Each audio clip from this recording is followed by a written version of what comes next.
I think of the different films as Skittles. They're like all different colors and flavors, but they're all around the same size and shape. They're all about 5 minutes each, so they're really easy to watch and really digestible. But they're stories that are not really told at all. People are really not familiar with trans history, even within the queer community. Even within the trans community, we don't really know our trans history that well. So it was really a joy and a revelation to go and research these individuals, some of whose stories have hardly ever been told.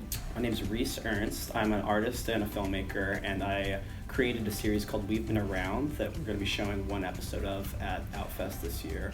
I'm also a producer on Transparent, and we're going to be showing the first episode from season 3 at the festival this year as well.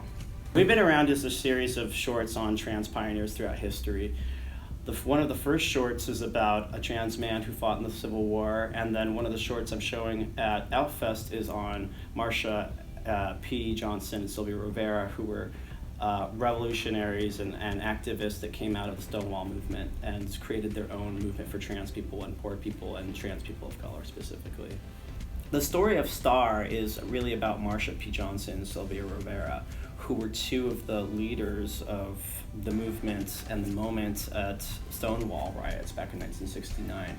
After Stonewall and this kind of gay liberation movement popped up, Marsha and Sylvia and people like them were kind of marginalized from it because it was really privileging white, traditional, cisgender gayness.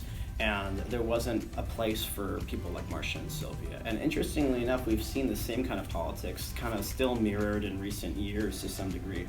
So the movements that Marsha and Sylvia started when they created Street Transvestite Action Revolutionaries is almost in some ways needed as much today as it was then, back in the early 70s.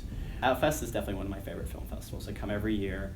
I'm a local Angelino. I'm a part of the queer and film community here, and having a queer community in filmmaking has been so important to my life and my career as a filmmaker, and I really look forward to OUTFEST every year to kind of continue that community and that dialogue and that bond and that way of meeting new people and seeing new work, and I think it's so integral to being an LGBT filmmaker.